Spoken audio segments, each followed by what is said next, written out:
Hello and welcome to the Celtic Way morning briefing for Friday, October the 7th. Forget the football for a minute because Tony Haggerty's back. He's back with a bang. How was your holiday, Tony? Oh, wonderful. Thank you very much. Yes, guess who's Can back? you He's just back. put Indeed. people's mind at ease a wee bit, Tony, that both you and the wardrobe are indeed still kicking a ball because people were getting worried? The wardrobe's still here. You can see it behind me. I was hoping to jump out it today after Celtic winning in Leipzig, but that went awry in midweek. At least said about that, the better. I'm going holiday for a week, Sean. Aidan, we lose our captain, our Champions League qualifications, hopes are hanging by a thread. Come on, guys. What happened? What happened? It all falls apart without Tony, didn't it, Aidan? Good stuff, but great to have you back. And as I say, also with us today is TCW news writer Aidan McDonald. All good, Aidan? Pressure off now, Daddy's home? Oh yeah, now that Tony's back, that's it. It'll all be smooth sailing. Indeed. Right, superb. Right now, before we go on to the topic of St Johnstone, I want to actually take a minute to talk to you all about another team. That team being European champions Real Madrid. Why Real Madrid? Because Celtic travel to the Santiago Bernabeu to play them in their final Champions League Group F match on November the 2nd. First time Celtic have been there since 1980, I believe. And one of you and a friend can be there at the match, courtesy of the Celtic Way in Travel Bank Holidays. As you can see on the screen just now, we're running our best ever, and I really mean that, best ever subscription offer. And that is perhaps even underselling it a wee bit, boys. What do you think? Tremendous. Not only is the prize 2 tickets to the match, it's a whole trip. So 2 match tickets, 2 seats on a direct return flight to Madrid from Glasgow, 4-star accommodation in the centre of the city, and we'll even throw in a bit of spending money for you while you're over there. The full shebang indeed, Tony, eh? Oh, without a doubt, that's a wonderful prize. Indeed, if I wasn't doing what I do, I would enter it myself, Sean. But there you go. But I can't win it. If Tony Haggerty's announced as a winner. I wouldn't even throw in the wardrobe for people. You know what I mean? That's how generous I am. But there you go. Tony's a winner. Takes Sean with him. That will cause absolute challenge. Now, what do you need to do to enter the draw for this belter of a prize? That's the key question. You can see it running along the bottom there. Well, it's for subscribers only, subscribers to the website. So if you already subscribe, you're eligible, and you should already have an email in your inbox with a link to a form, which is just an easy form to fill in. You fill that in, and you're in the draw. If you're not a subscriber, our current deal is now £6 for 6 months of full access to everything that we do on there. So that includes your big interviews, in-depth features, tactical data analysis from what I would say is a smashing lineup of columnists, thought-provoking opinion pieces, all of it. So that's the equivalent of £1 a month for the next half a year. And the minute you complete your subscription, you'll also be eligible to win alongside the rest, and you'll get an email with that all-important form as well. So I'll stress that again, though, just to be clear, whether an existing subscriber or a new subscriber, you must fill in that form to be in the draw. Just takes 2 seconds, though. It'll be emailed to you. You might already have done it already, actually, some of you that are already subscribers. But if you run into any trouble with it, you can always fire myself, Tony, or Aidan a wee email or a Twitter DM, and we'll make sure you're sorted for it. Aidan's looking at me as if to say, right, Sean, once more be feeling you're underselling it. So once again, Celtic Way website subscribers can be in with a chance to win an all expenses paid trip worth £2,000, by the way, for 2 to see Celtic take on Real Madrid at the Bernabeu on November the 2nd, including direct return flights to Madrid, 4-star accommodation with breakfast, I should say, by the way, with breakfast, and some spending money while you're over there. Details are on the screen, and I'll put it up again before we finish and remind you all basically every day, twice a day, before the draw, which is on October the 18th. And the links are always in the comments and the descriptions as well. So get involved, guys. Right, shall we actually talk about some football then, gents? Let's do it. Perth might not be Madrid, but it's where Celtic are going, looking for only their second win in 6 games, guys. Now, since, I'll, as I always do, Tony, I'll hit you with the stats. Since the start of 2020, Celtic and St Johnstone have played one another 10 times.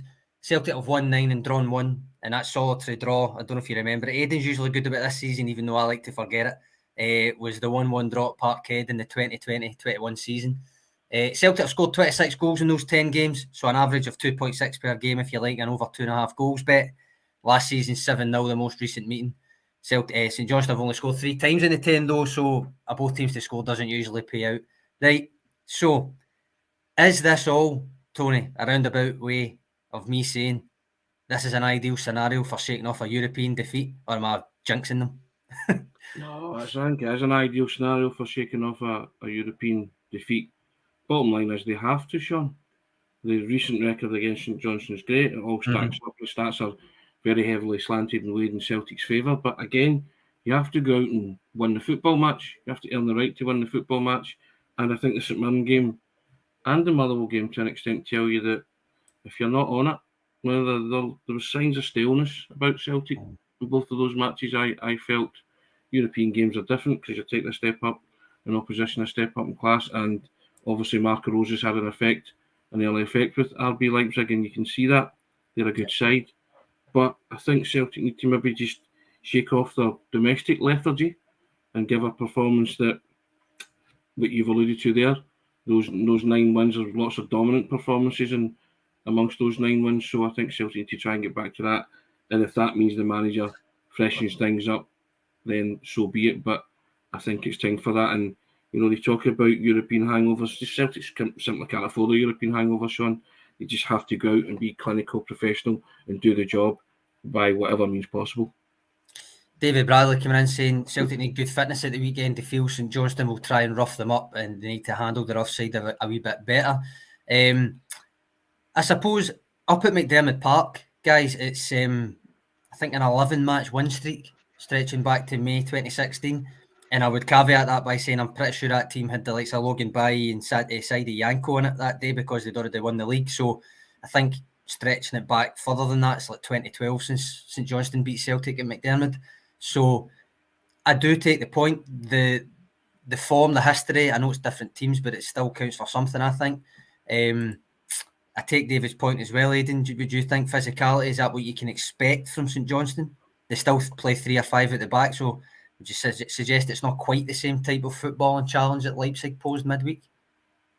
Yeah, I'd imagine it will be a wee bit more of a physical game, and the players will have to make sure they're not getting pushed out of it. It'll be an interesting challenge, and I think based off the stats you were saying there, Sean, hopefully I don't jinx it like I have a couple of times recently, but it does feel like the sort of game that could be a good one for Celtic to bounce back into after a European defeat.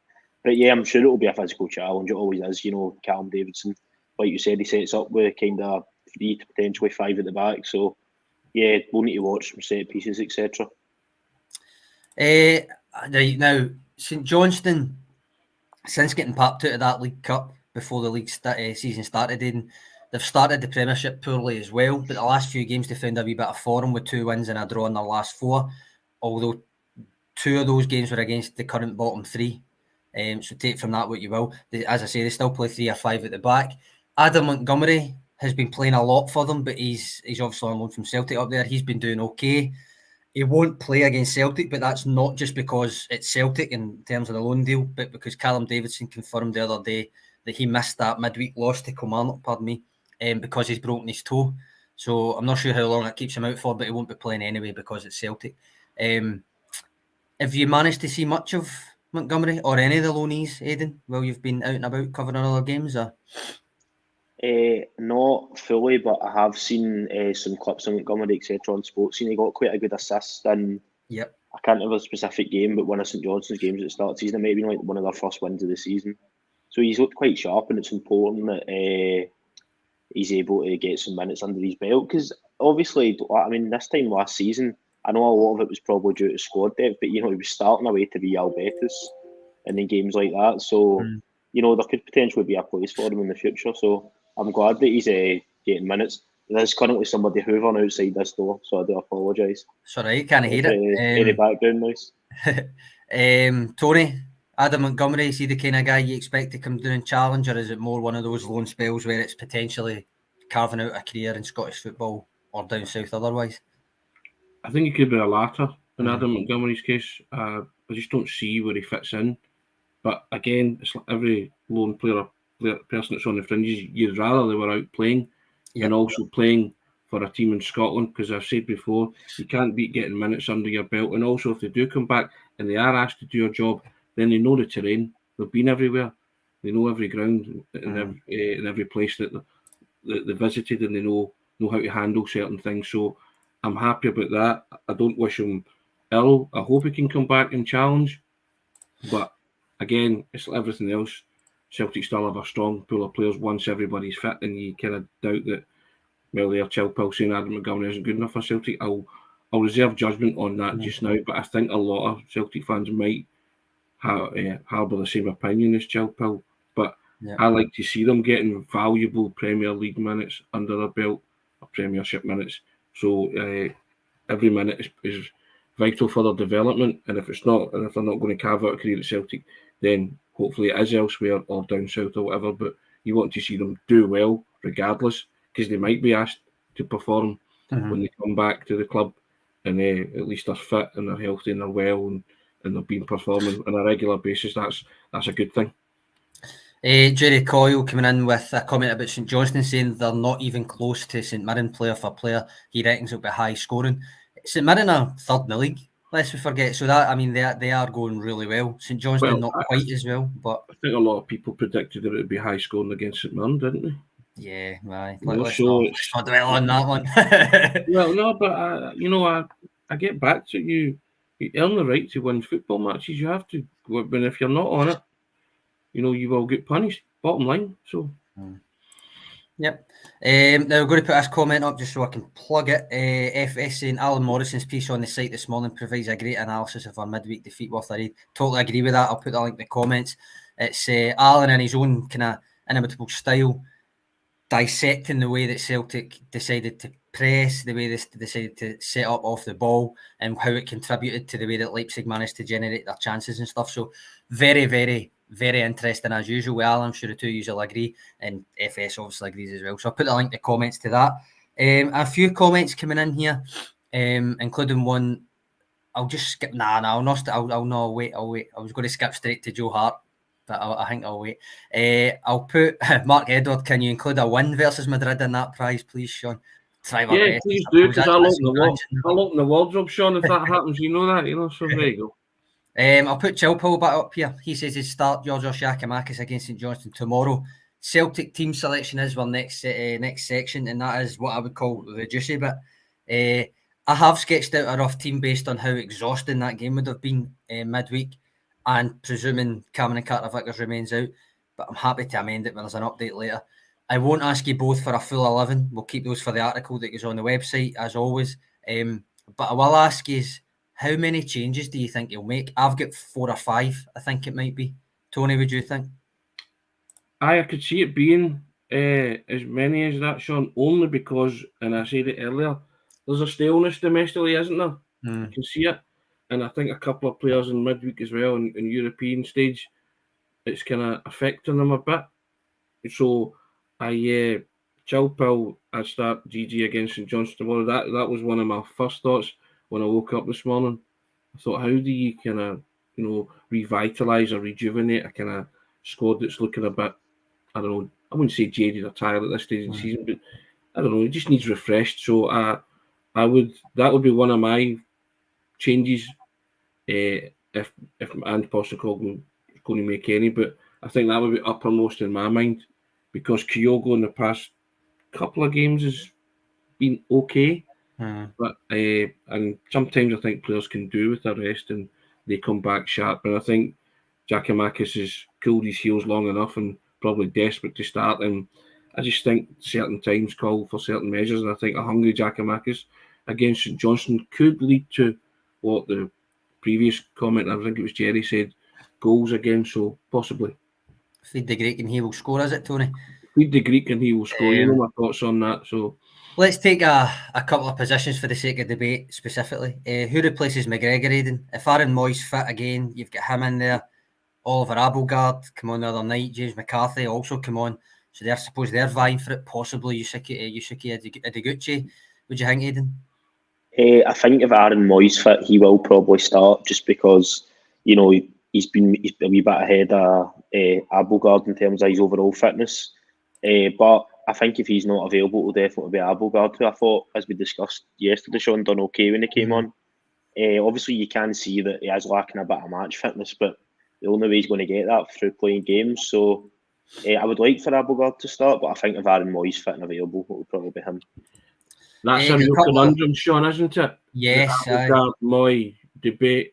It's and I agree with you. Simply the replacing McGregor debate, I suppose, really, Yeah, because I still don't think you can, really. But yeah, you can't, right? That's the bottom line. You cannot replace Callum McGregor, but you're wanting Abelgard up to speed. And the only way he gets up to speed is, as Aidan said there, by playing games. But is it too risky after a European game to put him in there and things go awry like it did against St Mirren? And that could easily happen right now with this Celtic team because, as you all three of us know, they're just not performing to the levels that we know that they're capable of. And that's the kind of risk and reward you need to think about, that the manager will have to think about when he's making that team selection. What does he do here? And has he got enough faith in Abelgard to say, go and start? Or does he say to Moy, right, you've started a few games, but the last one he started at Paisley domestically wasn't withdrawn great. at half-time. It wasn't great. So, you know, there's a real trust issue here with the two of them in terms of, you know, flip of the coin. Who do I go with? Who's going to give me the best here? Who's going to? Do you think it's between the two of them specifically then, and not as Jordan saying he would maybe go Ideguchi or McCarthy? He actually says and McCarthy. I don't think there's any chance that both of them start. No, I don't. He then says Matt O'Reilly was miles off it and Hatate could use the break. Well, there's some truth to both of those statements. I think you saw against St Mirren the danger of not starting either of those players. Yeah, I would agree. Sorry, Ed, just to touch on the comment there, that I don't think I could see Ideguchi or McCarthy coming in. Obviously, we know Ideguchi's been out pretty much since pre-season. I know he is back in training, and I think he is relatively back in contention, but I don't think I could see him coming in. And McCarthy, that was his first. Was that his first minutes the other night? Since did they come on late? August. I can't even remember.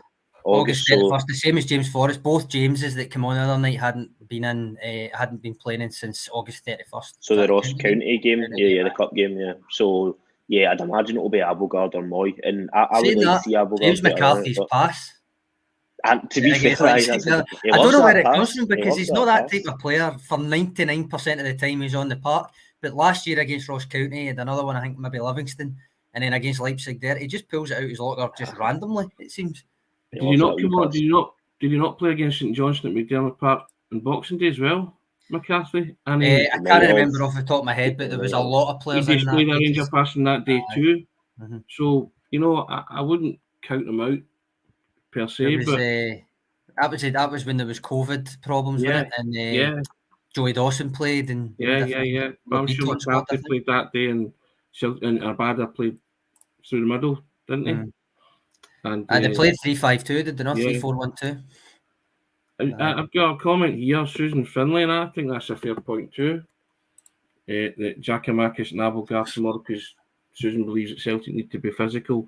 I think that's a fair shout as well, and maybe why Abelgard could get the nod to start, and GG. You know, I think that's a fair consideration and a fair point, which can sometimes be overlooked because I think if you look at I think a lot of teams will be studying the St Mirren blueprint, won't they?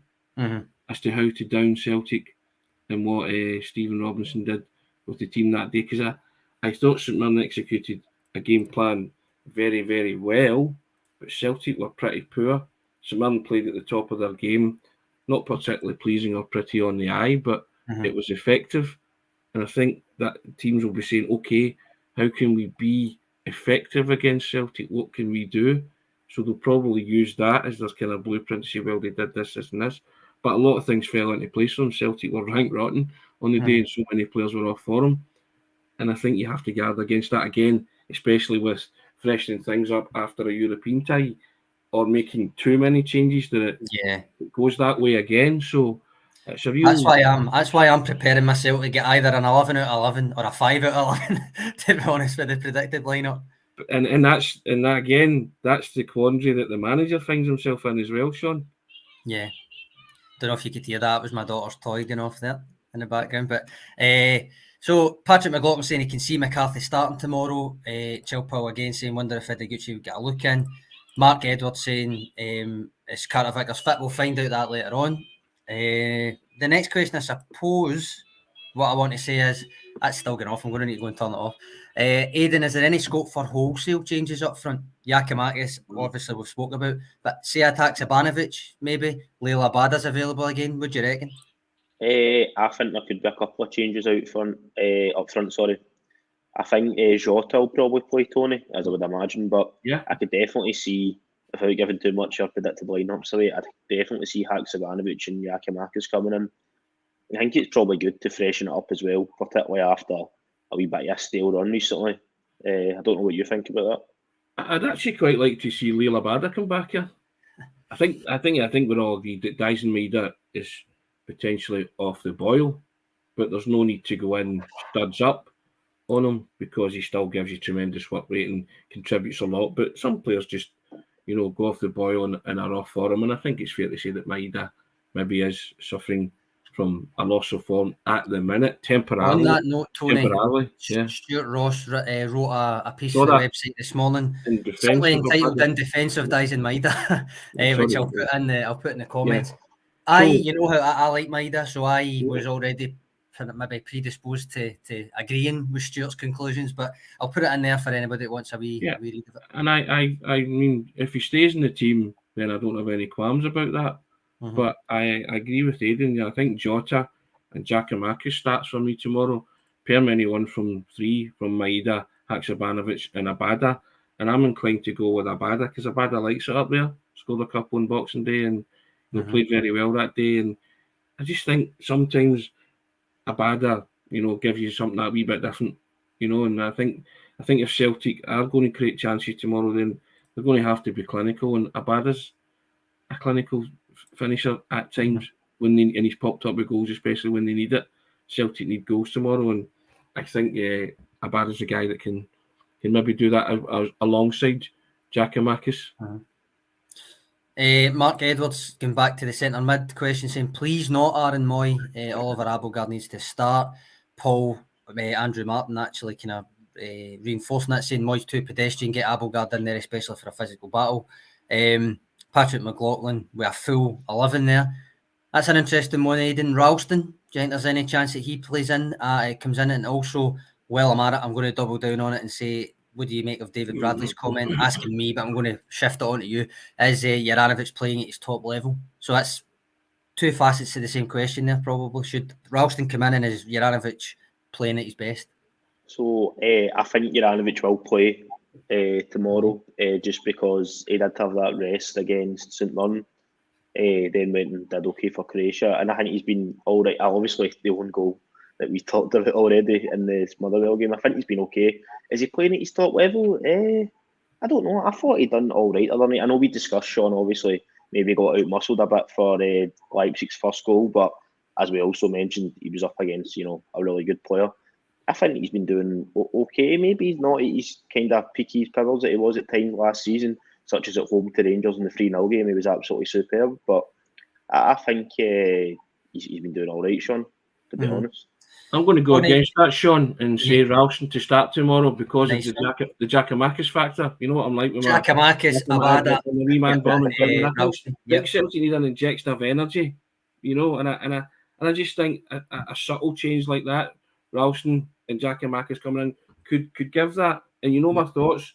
Ralston now hits the ball into an area where he knows Giakoumakis will be. The two of them are quite tuned in, and also Abada as well joining in with that. So I'm not averse to that because I just think we have to do something, to get it going again. And I think that could possibly help or be the key to getting back on track and getting a win, certainly at least. I won't say what scoreline yet, but I just think that could get a wee bit of. I like the thought of that. I like it. I know I called them the second unit, the three of them, but that's not really meant as disrespect because any one of them could start in any given day. But I like the three of them together coming in. And I just think that's something that would freshen that up big time. Give you that wee injection of pace, injection of energy. 3 guys coming back and obviously busting to do well. Just and it's not to say, Aidan, that you won't be right. You know what I mean? I look at team tomorrow and go, well, bang goes that theory. But you know what I mean? I just think you need to do something to. There's a wee lethargy there, and I think Celtic need to shake themselves out of that. Yep. I think I'm going to put this comment up because do you remember, Tony, way back last September when Kyogo got injured the first time, and we sat here and we spoke about, do you replace him with? Well, Giakoumakis was injured at that point. Do you replace him with Ayeti because he was the striker that was there, even though they're different styles? or do you try and maybe play a badder through the middle because he can kind of replicate the kind of movement, all that kind of stuff, in terms of trying to keep that consistency of play, that kind of thing. This kind of ties in with that, and I quite like the suggestion actually, and I'm quite intrigued to see how it would play out. I don't think it will happen because there's an abundance of other centre mids there, but Gary McDowell says he would play Real Hatate in Callum McGregor's role because he's better on the ball than the other midfielders and more progressive and presumably can take it under pressure a wee bit better. I saw that comment earlier. I actually quite liked it as well, and I wouldn't be averse to trying him out in that. To be fair, the man's a talented player, so just depends who you play alongside him. Well, obviously you would think O'Reilly would be alongside him, yeah. I mean, I know I can understand why people were saying O'Reilly, because the last two games O'Reilly creatively, and there might be reasons for that tactically, because of, as I say, Alan wrote a great piece earlier in the week exploring how he's being used off the ball and why it's potentially leading on to him not being on the ball in the areas that he's used to. But his off the ball stuff was still good, still decent, pressures, counter pressing, all that kind of stuff. But unfortunately, I agree with the people that are saying the last couple of games O'Reilly's not been at it creatively. But that said, I think when McGregor's out, I would think that means there's less chance that either of Hatate or O'Reilly are dropped or rested, I should say, rather than dropped. Yes. Because I think the more of those three, the more of those three play, the better. Even though it's after a European midweek, I think when you lose McGregor, continuity, the rest of that midfield would be key for me. Yeah, I agree with that. Right, Tony, a big one here. A big Okay. one, and this is, I've got the comment here, William Lamont, actually I've not, but it was William Lamont definitely saying, no, don't move on from Hart, talk about Joe Hart now. So me and Aidan talked about him yesterday. Both of us were broadly in agreement that he's not been at his best. He was at fault for that goal. It wasn't the system that was at fault. It was Joe Hart individually that was at fault in the Leipzig game for that pass. But that it didn't mean that he should be dropped or rested or rotated out or taken out the firing line, however way you want to put it. What is your opinion? Since you were off, this is your first day back. What do you think? Should he be dropped, rested, taken out the firing line, and Benjamin Siegrist put in? No. No. He should double down. He should double down and keep him in between the sticks. Yep. I've got to be honest, that goalkeepers make mistakes. Yeah. They're magnified and highlighted. And that was a howler and a mistake of the highest order. And it cost Celtic the game. Nobody can deny that. And saying that's the way the manager wants to play. Yeah, we get all that risk and reward football. But the manager doesn't want you to give it to the opposition forwards to put in the back of the net. You know, there are times when you have to use your own judgment on that. And he could have hoofed it and said, look, I didn't feel there was a pass on, explain away to the manager. Just let Celtic regroup, because they'd been given the benefit of the decision with the VAR goal being disallowed. Yeah. So they got the break there and just handed the initiative straight back. But yeah, Hart's looked a bit ropey in a couple of goals recently. You can question his form, but I'll flip it the other way and say this man came in and galvanised a Celtic team. It's what Celtic needed at the right time. And for all that people are highlighting his recent mistakes, and one on Wednesday was a big one, you got to also highlight what he's brought to this team. You know, he's brought a solidity, he's brought experience, and a lot of players have played, played above themselves because they've had him at the back of the pack, geeing them on, talking them through things. Hart's made some good saves in the game and made one mistake. He stays from you, Gary McDowell. Yeah, I mean, it's a crucial error. I get that, but I think it would be pretty rough if Ange Postecoglou was to drop him or axe him or say to him no, because I think it's times like this where you do stand by your decisions and say, okay, you're my goalkeeper, you're my man, I still want you in between the sticks. Yeah. You've got to park it and bury it. It's gone. There's nothing you can do about it. But focus on what you still bring to the team. Don't let it affect you. Because Hart's a terrific goalkeeper. He's shown that. He's been good for Celtic, and Celtic have been good for him.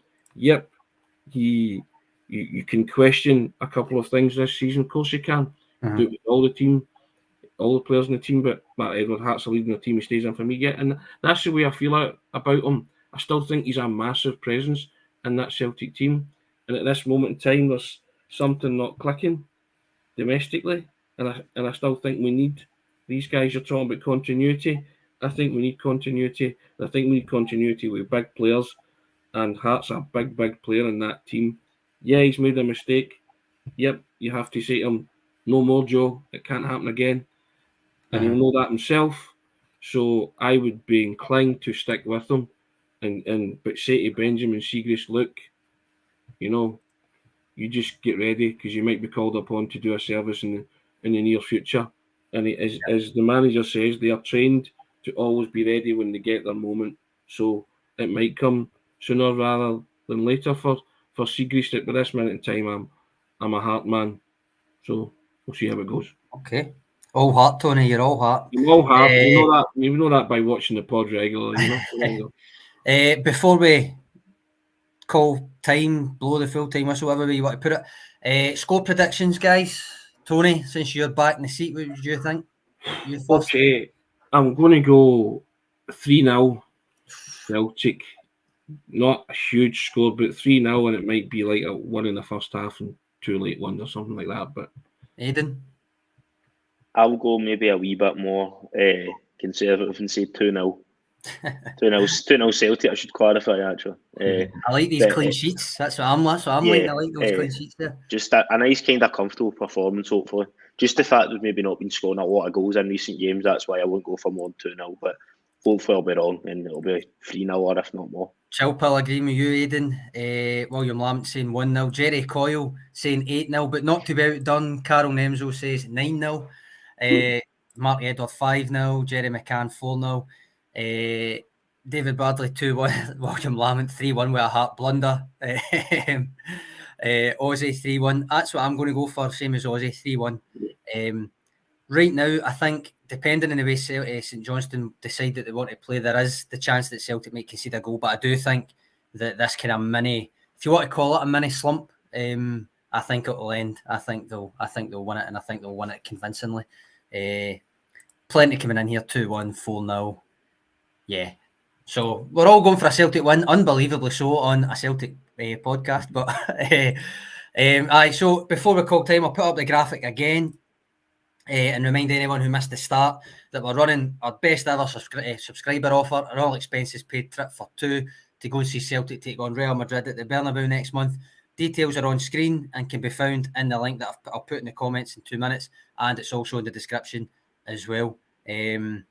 So on that note, like Andrea Bocelli, it's time to say goodbye. So Aidan, always a pleasure. Tony, great to have you back. And to the rest of you all, thanks for watching. And for all your comments, very much appreciated as always. Stay tuned to the website across the weekend for detailed ratings, analysis, reaction. And if you're a new subscriber to it, hope you enjoy it all. And we'll catch you all back here on Monday morning. See you all then. Cheers. Cheers.